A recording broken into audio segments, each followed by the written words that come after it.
Case மீன் பொரிச்சிடலாமா? பொரிச்சிடலாங்க அத்தை. 3 மீன் இருக்குது, ஆத்து மீன். என்ன பண்ணலான்னு சொன்னீங்கன்னா அதுபடி பண்ணிடலாம். சரி, கல் மீன் போட்டுடலாம். கல் மீன் போட்டுடலாமா? கீத்து போடலாமா? கீத்து போட்டு மசாலா தடவி கல் மீன் போட்டுடலாம்.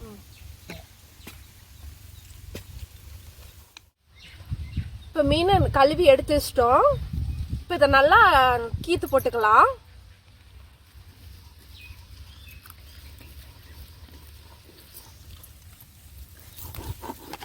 இந்த மாதிரி நல்லா கீந்தி விட்டுக்கோங்க. இன்னும் கீத்து போட்டு வச்சு மசாலா ரெடி பண்ணிக்கலாம். மசாலாவுக்கு தேவையான அளவு மிளகாத்தூள் இதில் இருக்குது, போட்டிருக்கோம். அடுத்தது ஒரு முட்டை ஒன்று உடச்சி ஊற்றிக்கலாம்.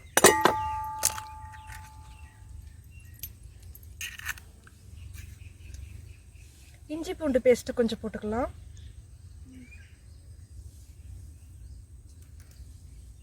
தேவையான அளவு உப்பு போட்டுக்கலாம்.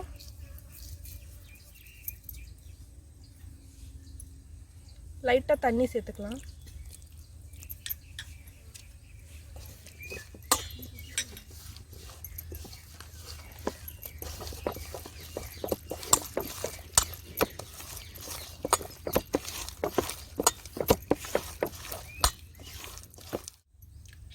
கொஞ்சம்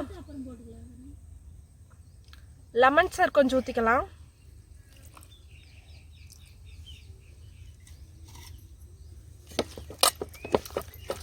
இப்போ இது நல்லா கலக்கிட்டோம். நல்லா கலக்கலாம்.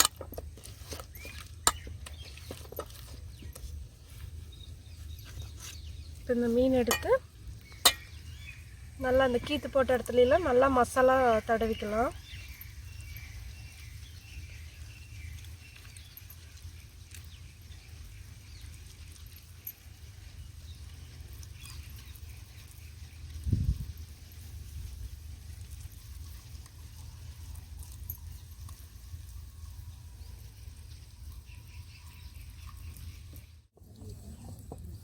அத்தை, மீனில் நல்லா மசாலாலாம் கலக்கி வச்சிட்டேன்.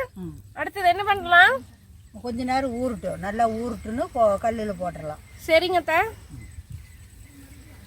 கொஞ்ச நேரம் ஊறட்டுமா? ஆமாம், நல்லாவே ஊறட்டும். சரி.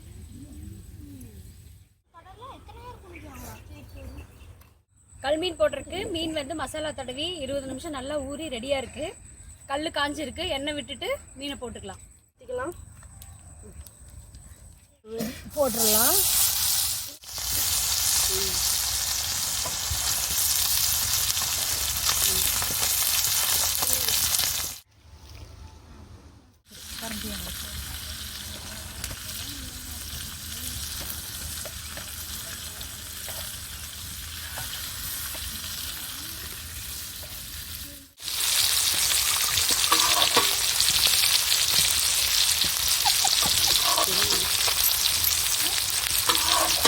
போட்டுக்கோங்க.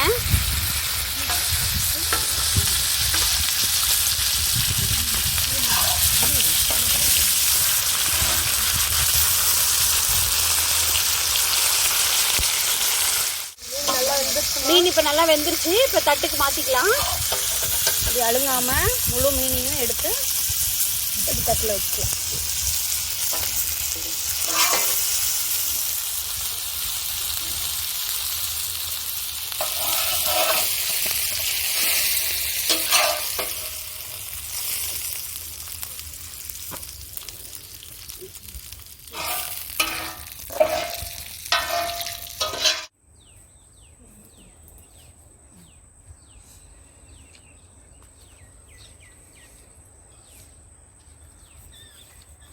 கல் மீன் வந்து ரெடி. இப்போ டேஸ்ட் எப்படி இருக்குன்னு பார்க்கலாம்.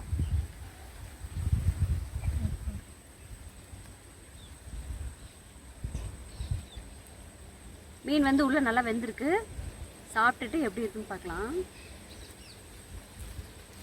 ரொம்ப நல்லா வந்திருக்கு.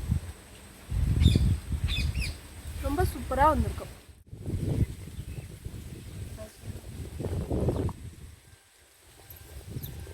சூப்பராக இருக்குதா? ரொம்ப சூப்பராக இருக்கு. நல்லா இருக்குதா? நல்லா சாஃப்டாக பஞ்சு மாதிரி வந்திருக்கு.